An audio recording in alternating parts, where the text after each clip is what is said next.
You're listening to your only alternative for Greensboro, Winston-Salem, and High Point, WQFS Greensboro. My name is Ivan. This is Gate City Backbeat. I'm your host every Tuesday from 6 to 8 p.m., featuring vintage, new wave, and songs that sound like that. We started the last set off with the Blacktop Rockets, with the headliner from the Friday's reunion Pilgrim Stomp this coming Saturday at somewhere else. We heard Blacktop Rockets with Rockabilly Show, Kirsty McCall with Free World, Ian Dury and the Blockheads with Blockheads, the English Beat with Get a Job, Generation X with Kleenex, and we finished with UB40, My Way of Thinking. 12-inch mix of that. It's 7:01 and 32 seconds.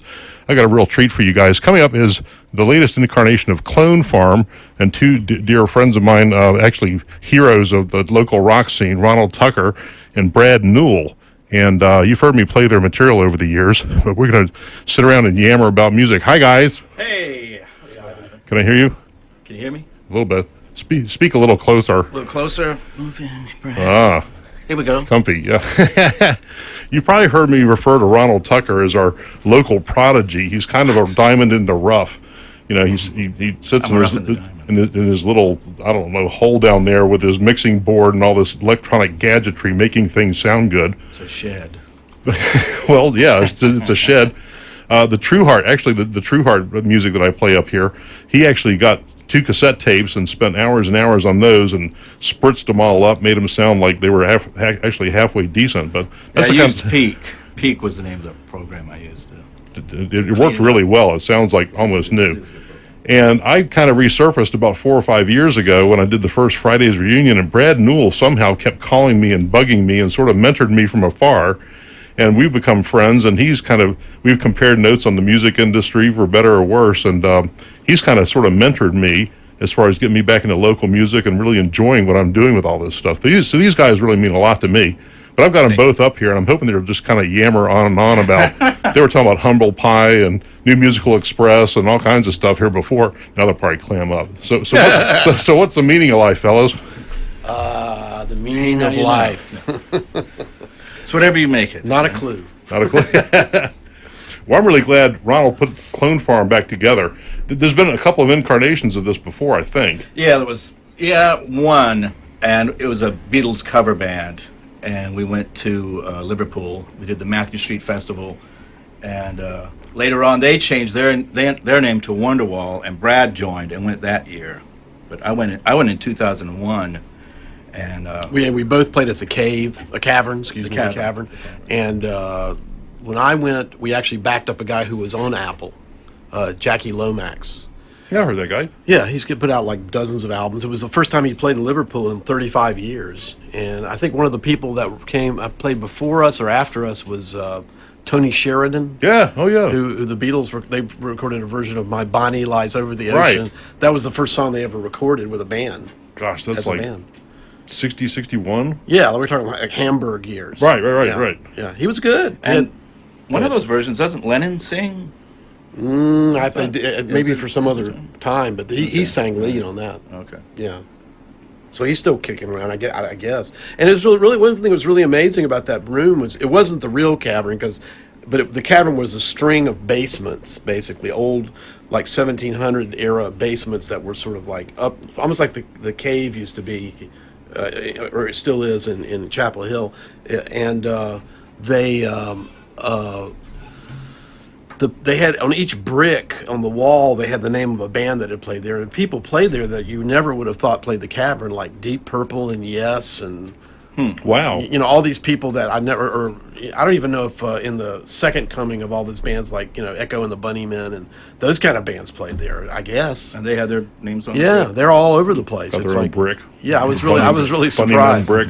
And of course, it was like 110 degrees in there, and they had air conditioning vents everywhere. And I said, "Why don't you run the air conditioning?" He said, "We want to keep it authentic." They said that the Cavern, because they said they were going to fix it. No, they never. Oh wow. Never did. Keep them sweaty. So everybody in my version of the band got sick except for me, and I stayed over at the college that we were staying at. We were staying at an empty dorm, and I had to sneak in and out of there, but I stayed for like 3 or 4 extra days so I could go see non-Beatles stuff like medieval cities and art museums and doing all the things I wanted to do on my own. And then I took a plane back by myself or with one other guy, I think, that was sick and left later. That's Brad Newell talking about the Cavern, and honestly, we all go back 30 some years. I met these guys down at Fridays. If I had stayed in Greensboro as a youth, these probably would have been my dear buddies that I grew up with. But instead, I kind of got grafted in during the early 80s and the Fridays years. And Brad, I think half of Greensboro has taken guitar lessons under you. Probably, That's probably true. Everybody I run into, I'll say Brad Newell. I'm like, yeah, I took guitar with him. Is he still alive? I'm like, yeah, he's still kicking. And Still kicking. yeah, still kicking. And I teach banjo, bluegrass banjo, and mandolin and bass. And I've been teaching for so long at the Music Loft, which sadly is closing this month. Yeah, that's heartbreaking. So I'm moving over to Music Go Round. It's out on High Point Road, right near the intersection of Holden and High Point. It's Road. where Bed Bath and Beyond used to be, I think. No, it's where that huge Oriental Market is. Yeah, but Bed Bath and Beyond, wasn't that like right next to it? No, Billy Elk? Bed Bath and Beyond was in the one like catty cornered across. This is the one where TJ Maxx used to be in. I'm so confused. It's behind Walgreens, that shopping center. Yeah, the shopping center with Walgreens on the corner. Oh, Yeah. okay. Jake's Diner is behind the Walgreens. Oh, that's right. Yeah. And it used to be a Chinese restaurant called Wok and Roll. Oh yeah, I remember that. I think it's a That franchise. was one of your favorites. I think it's a franchise. Well, we've got bad some. event happened there. I met Brad when he was with Triva and the Graphic. They were like one of the house bands. They would always come in and have a big draw at Fridays, and they toured all over the place, and they still got videos floating around. And the story I kind of heard is that whenever Triva ran out of material, she'd call Brad and say, "We need some new songs. And so he wrote the bulk of their material, pretty much. Yeah, the way the band started out with actually a guy you had here last week, Doug Baker. Right. And they were called Crackers. The Crackers or Crackers? I don't know. I don't know. I wasn't there. But I was living in San Francisco. They asked me to join, and I decided I wanted to go to San Francisco. So I stayed there for about 2 years. But all the time they were asking me to come back. And I said, well, why don't I just write songs for you guys and send them to you, In fact, one of those songs on the Fake thing is when I wrote back then. And I sent it, I'd send them stuff, and I don't think they even did that. But finally, after enough time went by, I realized that in San Francisco, I was driving for a band, and, they were practicing 5 days a week and playing twice a month, and the whole band made $10. So I was sort of like, maybe this it needs a rethink, And so I came back. So what year was that? 82? No, that was 81. It was 81, maybe okay. 81, I 81. think that's when I met you. Yeah. And so I came back, and I basically, it was interesting at the beginning, and Doug quit, but it was interesting at the beginning because they said, we'll literally play anything you write, even if it's bad. We don't care. And it was like, so later on, of course, they got more picky, but at the beginning, it was just right. And I came out of that band, I think 250 songs, something like that. I don't know, but Yeah, it was a a lot. bunch. I want to play one next because I played this a couple of times on the show, but this is one of their more popular songs. This is Triva and the Graphic, and this is It's My Dance.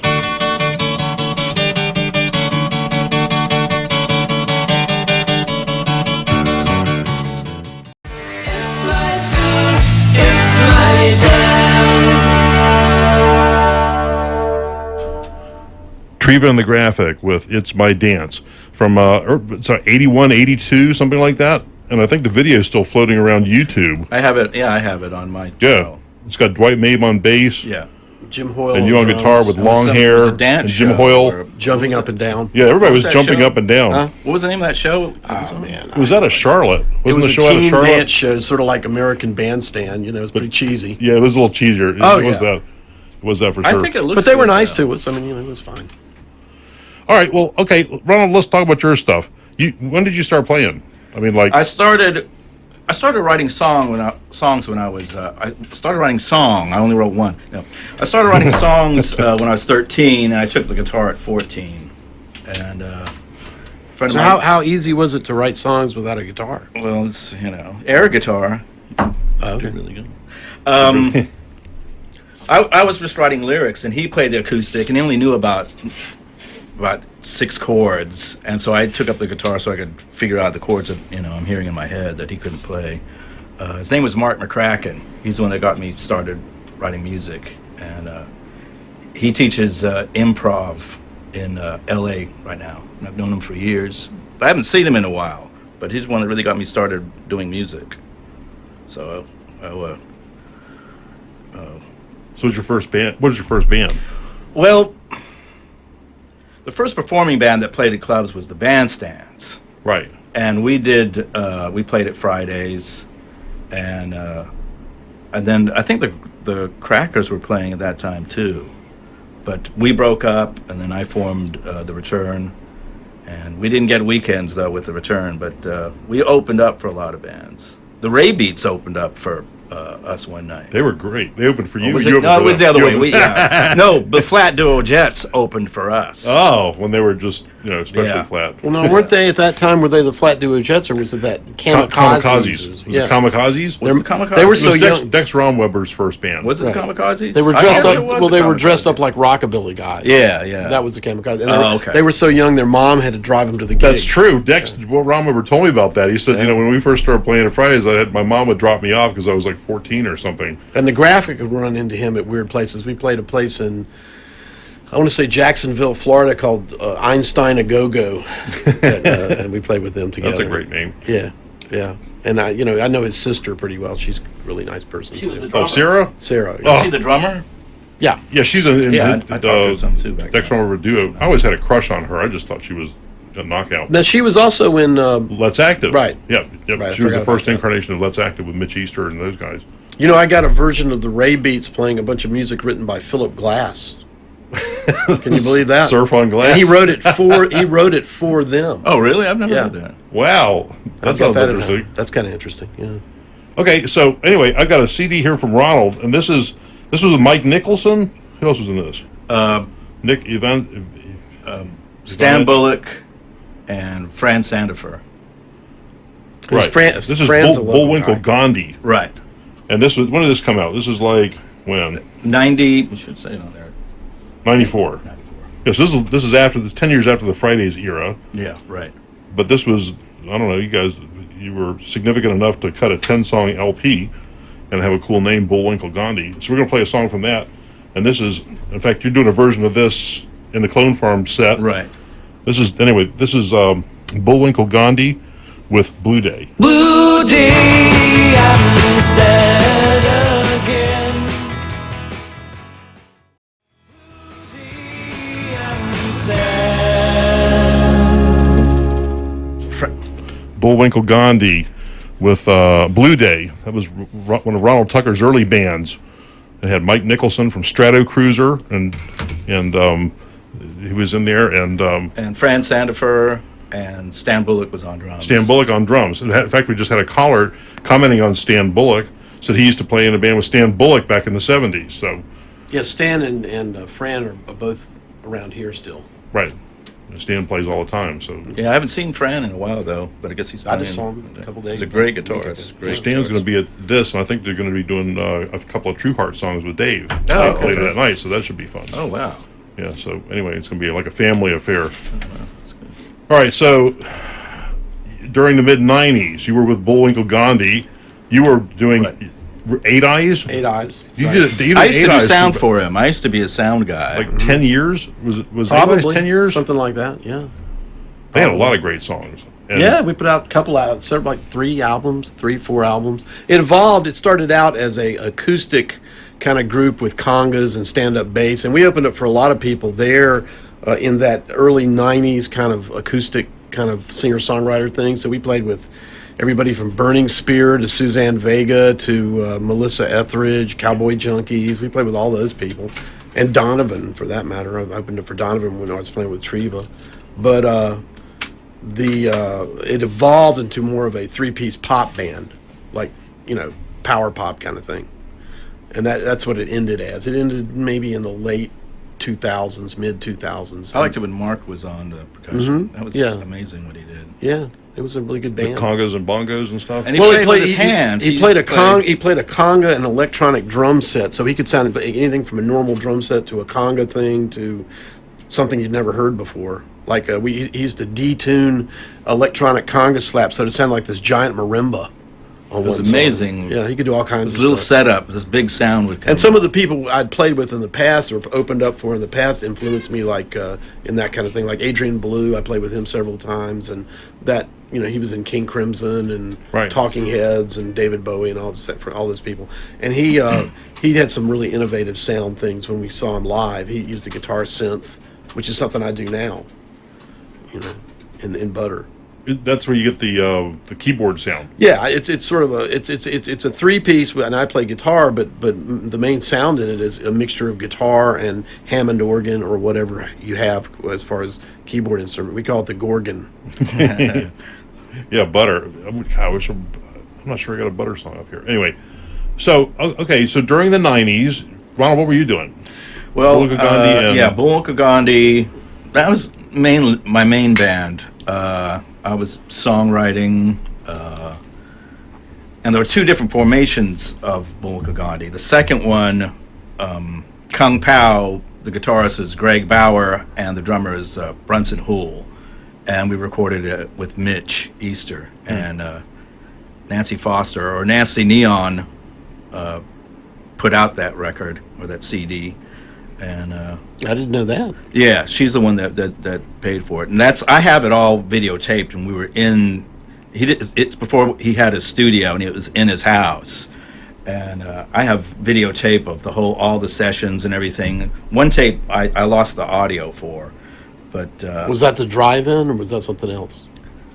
Or Fidelatorium? Was Fidelatorium yeah, up he and called running? he called Well, it it's still that, called that. Was that in Kernersville? Yeah, in Yeah, Kernersville. right. But it isn't in the studio that he had built, so it was Okay. out of his house. Some famous producers, more famous than Mitch, Bill Simchek uses that place. I think that's how you pronounce his name, but he produced the James Gang and the Eagles and the Who and all these famous gosh. people. Out of his house? He lives in no, not out of his house. He lives in Asheville, and he rents that place sometimes and comes Well, down. Ronald, you mentioned Nancy Neon, and Yeah. actually, I the first time I met her, and I was talking about this last week with Syntax. I graduated from Greensboro College in '78, and had never really hung around down Tate Street. I kind of missed all the '70s stuff until they had this show at the Cinema Theater that Susie Quickchange put on with Right. with Hellhole, And that's Nancy Neon. Hellhole, and The Flies.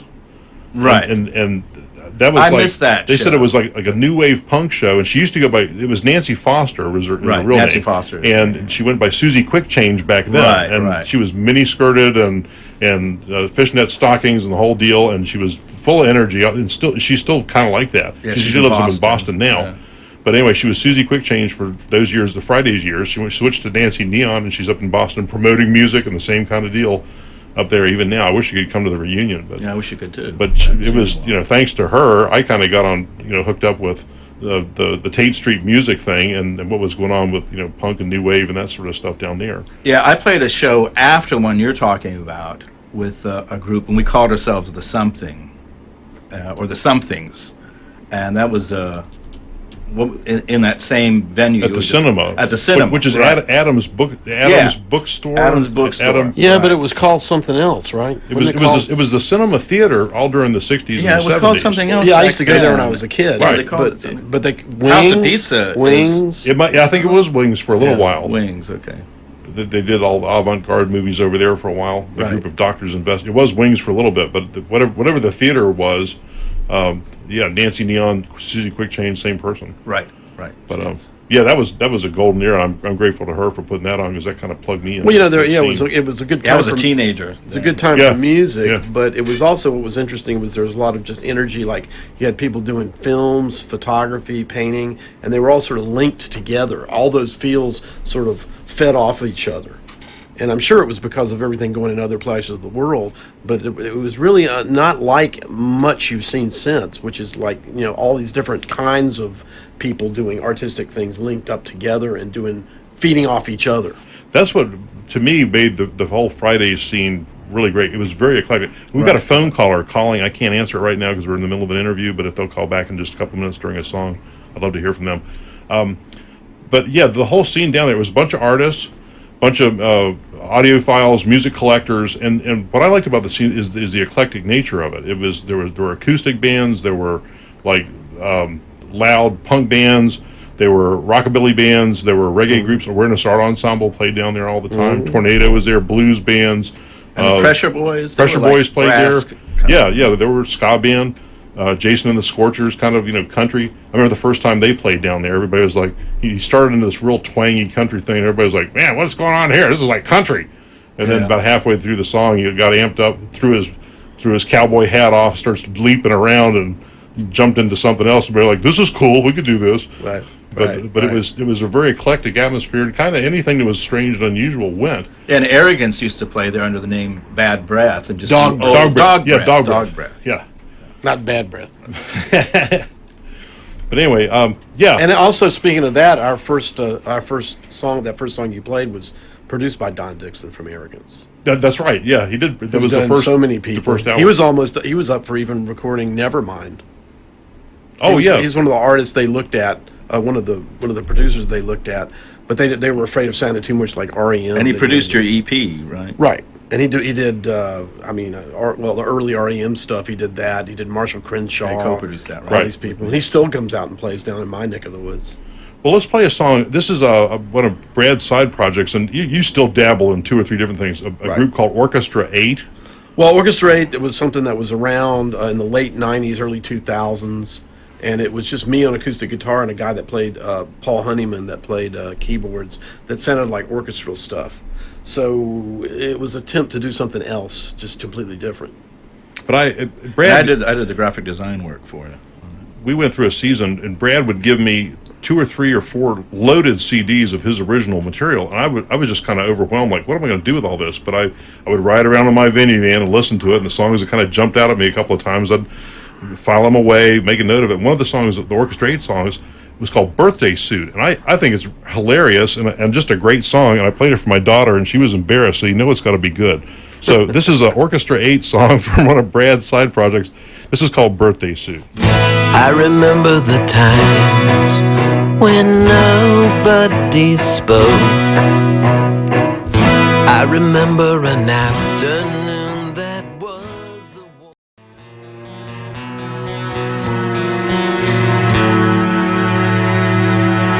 That's right. The greatest band that never was. You're listening to WQFS, and I'm Ivan. This is Gate City Backbeat.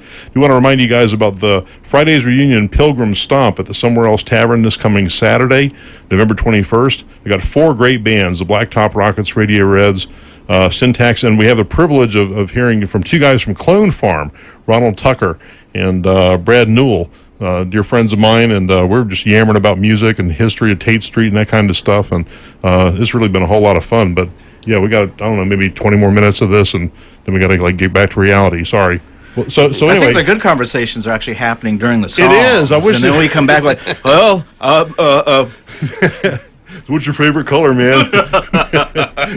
Okay, so Craig Pearman, we want to make sure we talk about him. Yeah, Craig Talk Pearman. about the return. Tell us And about Carrie, too. And Kerry. Yeah, Kerry Kerry Thomas. Thomas is the bass player. I've known him for years. We actually never performed live together. But the Return was the band I was in the 80s when Brad was in the Graphic. And we recorded a demo with Mitch Easter and went great. And we never ever got a release out. Still up to this day, there's no actual release. But we recorded like a 14-song, 15-song collection for a CD, but we still haven't put it out. But you can see you even made up some videos on YouTube, don't you? Yeah, there's some videos that we made. Yeah. What happened was the other guitarist moved to New York, Lee Spencer, and he went to the American Academy of Dramatic Arts. But I still try to. He would come into town, every 3 or 4 months, and we'd work on the recordings. But we finally finished up most of it, but we never ever got it released. And the Graphic were actually on a label, even as small as it was. It was a record bar label. If you remember. Dolphin. Right. Dolphin, Yeah. right. And other bands that were on that were like the X-Teens, and I think Arrogance had some things. Yeah, X-Teens, their EP. We did a tour with the X-Teens. Well, they did like 3 albums. Kitty Moses, is that? Yeah. Yeah, she's still around. Is she playing? Yeah, music? I saw her about a year ago and tried to get her for the last one, but they can't get together in a room apparently. I wish I had their songs. I've got all that stuff. I can make you. I need an X-Teen CD. Right. They were great. I remember them. Especially Okay. my big favorite is the last one with the big sun on the front. Dixon produced that. But back to Craig Pearman. Craig Pearman He went to Los Angeles for about 10, 15 years, 20 years? He moved to Maryland, and he was living up there, and he's an actor, and he's done some acting work up there. And then he moved to Los Angeles. And he was in an episode of Parks and Recreation. Actually, he was in 2 or 3 because it was in 2. He was 2 episodes. 2 episodes. Yeah, he's and both those guys, did some serious, appearances. Especially, on different things. Lee Spencer's done a lot of work. He's still doing a lot of stuff, and Craig played drums, and he was just sitting around here, not really doing any music, and so we decided to do a thing called The Fake, which is not a real band. It's just him and me overdubbing. But the idea of The Fake is to write a song in the style of some 60s or 70s band. We're still doing this. There's a Paul Revere and the Raiders lying around somewhere that's not finished now, but and then try to make it sound like that band. That's the way it was supposed to work. Let's get back to that in a minute because we're going to play a song with The Fake, but I want to play one from Ronald's MP3 disc called Catch Up. And yes. When did this come out? It came out 10 years ago? I put it on in 2007. And it has 80 songs on it. I had it pressed at a CD pressing plant. It's not a CDR. And when MP3s came out, before MP3 players existed, you could burn MP3s on a disc and play it on an MP3 disc player. So MP3 disc player existed before an MP3 player. The first MP3 players could only hold 20 songs, but an MP3 disc could hold up to 200 or 300 songs, depending on the sample rate. And then the iPod came out. I have notes here. The iPod came out in 2001, and that could hold 5 to 10 gigs worth of information. So MP3 disc became obsolete. But I put out the first one. Was a commercially available MP3 disc, Catch Up, and KTEL just this year put one out claiming they had the first one, but I did it first. Well, Catch Up, when we did the first Fridays reunion, I knew Raymond Tucker, your brother. Raymond and I go back to when he worked at Peaches. Yeah, that's where I first met him, and then Fridays came on. We would always conspire and talk and all that stuff. And I met you later, and you gave me a copy of Catch Up. I couldn't believe it had 80 songs, and I wanted to put 100 on it, but I didn't have enough. Enough good. But it was all original material, right? And that's what was so staggering about it. That somebody would come out with 80 original songs on one disc, and it was overwhelming. And actually, 3 songs I didn't write or co-write. Richard Foltz wrote 3 of the songs on it, so he's the only one that. All right, 77. 77 original songs. I do sing them. Next he's going to do singles. I think Brad should put one out. He has way more good recordings than I do. He would have like 200-300 really quality recordings. To me, it sounds like a headache. See, I believe every record should be 12 songs long, and that's it. It's the right amount, and after that, it's just... How about 14? It gives you a headache. 58 minutes is about right for a CD. That's all I need. If it's 43 minutes on a CD, you're only using half of it, and I feel ripped off when I buy one of those. Yeah, you're getting more bang for your buck with Ronald's deal. Yeah. But anyway, I went through... That's one reason the record companies didn't go for it is because, if they're going out buying 100 songs on one disc... They're giving away the and product. And they're paying at 15, there's no way to price it, but... It'd be $57. At least it's a tangible product people are paying for instead of getting it free online. And most bands don't have 77 songs ever in their whole career. Well, some do. I mean, there's some, like Chicago could put out an MP3 disc, the Doobie Brothers. Well, they've been playing for 40 years, though. I mean, they should have that many songs with as many albums as they've been working on. But anyway, we're going to do a song from Catch Up next. I went through after I got over the shock and choking to death over 77 original songs. I pulled 15 out that I kind of liked, and one of the ones actually, the Clone Farm will actually be playing this song. This is a song that's on Ronald's Catch Up album, and this is called "She Loves You a Little Bit."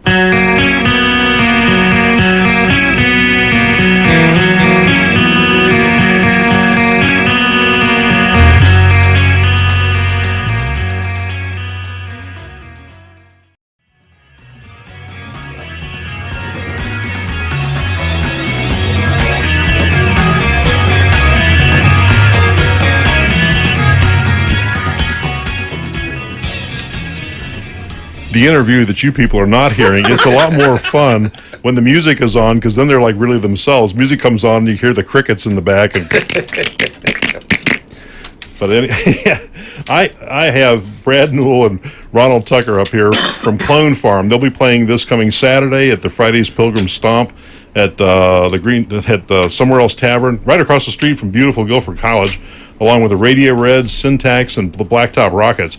It's a fundraiser for the Greensboro Urban Ministry. It'll start at 7:30 and finish up at midnight because we're all old and can't take it anymore. So, but anyway, it should be a great show. But these guys are just classic. I love hearing them talk and reminisce about the old days and The good old days. But actually, the present is very is wonderful as well. You know, what amazes me about Brad is he stays. When we had our first lunch over at Gassan's, Right. over on High Point Road, and I said, "Well, what do you want to do?" He says, "I just want to play music." Right.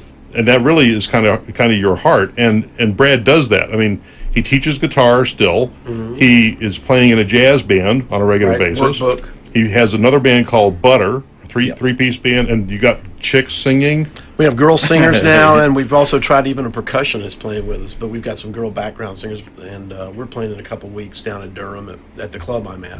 Well, tell us about your club too. Another side project. You decided to open a club down. Yeah, near this older friend of mine, I've known him for about 20 years. Actually, he played bass for a short time in Eight Eyes, and his name's Bill West. And really, auditioned for Bull Gandhi too. I did.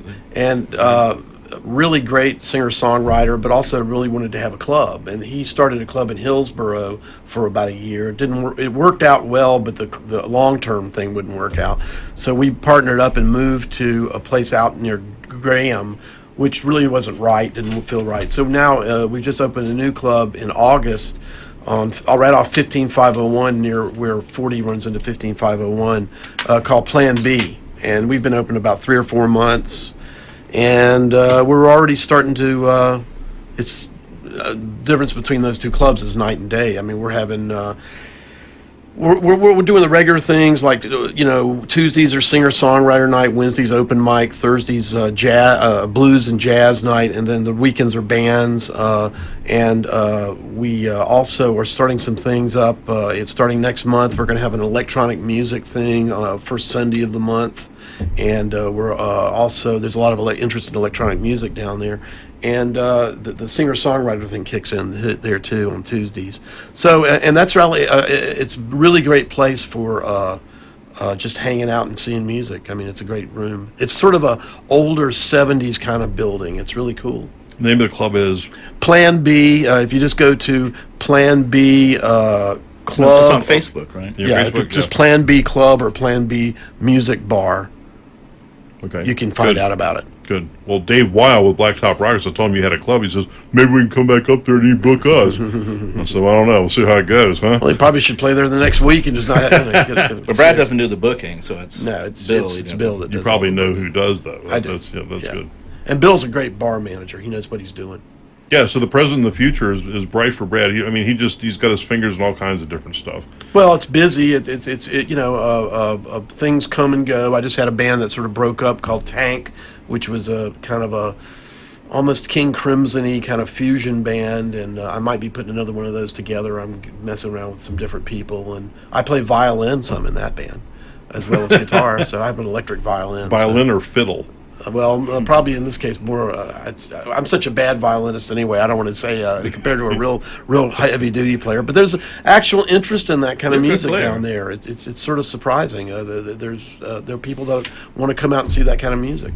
Yeah, there's a market for everything. Ronald. And another thing we're doing, I forgot about, was the 1st of December. We're having a tribute to Jaco Pastorius. Oh, I love Jaco. And we're having everybody's coming in. They do 2 songs from any period of his career, and that's on a Tuesday, I believe.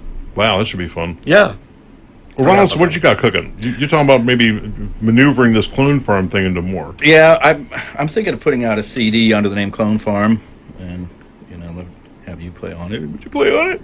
And no, probably with the bass player, me and Carrie will go out and play either acoustic stuff or set up another band or have whoever wants to play. Yeah, we're just really oriented. I don't know if Saturday night. I don't know if Craig wants to keep doing this or not. I'd love to still play with him. We'll see how much fun everybody has Saturday. Yeah, and Craig's a great drummer. He is. And He's a another great thing drummer. about that, the band that we have together. He's a great for this- songwriter too. Yeah, for this show is really singer. impressive. Is everybody writes songs in the band, and everybody can sing well, which is I almost never have been in a band where I've had more than one other person that could sing. You said everybody can sing in this Everybody band. So you got sings. four Yes. part harmonies or four-part. Well, three at least. At least three. three. Maybe Kerry four. Kerry can sing, and he can do it. I think he is singing a little bit on some of the Yeah. stuff. Oh, absolutely. Yeah. I wanted him to sing more, but we didn't have a lot of time. I think we only have 3 full rehearsals with the band, maybe Right. 4 including. But it's going to sound great. But It you will- both said will they sound sounded really good. great. Will sound Yeah, good. you're both nodding like, Sound yeah, this is going to work. So Oh yeah, it will. yeah, so you're good. All right, well we got time for another song. DJ Midnight will be up here about 8:00. She's always got a great program. But one of Brad's side projects is called The Fake, and it's something you and Craig Pierman have been working on. And Yeah, this is Craig wasn't doing much about a year ago, and he hadn't really played drums in 10 years, and I was dumbfounded to find out what a good drummer he was. And so but he also has a voice where he sounds like Carl Wilson or somebody like that. He can sing really high, great vocals. And so I have my lower vocals, and he has his higher vocals, and between the two of us, we can play all the instruments.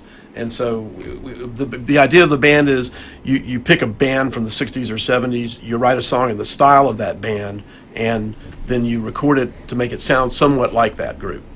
This is I think the Kinks. And I've done videos for them Oh, that's right. and that's on YouTube. on YouTube, and my username is Rocknote. Yeah, so if you just go to ROCKNOTE. YouTube and go The Fake Rock Note, you'll find all the videos that you want to see. How many are there? Like 6 or Six. 7? Six. Yeah, Six, that's yeah. right. I And sing they're one of very entertaining. Ronald Yeah, is just yeah. Well, the concept Brad came up with, which is just like these different images. Yeah, but the final say then- about all this and is the border. That's true. Is Ronald is a really talented songwriter and all that, and performer, but he also does.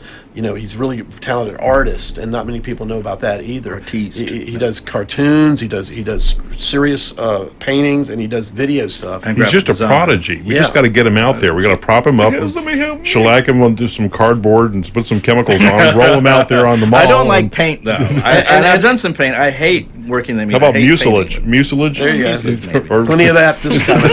That's right. Anyway, we're going to hear a song from The Fake, and this is supposed to be upbeat. This is like the Kinks rendition or thing. Well, the theme isn't upbeat, but the music is upbeat. Well, let's see how it works. This is The Fake with All Day, All Night.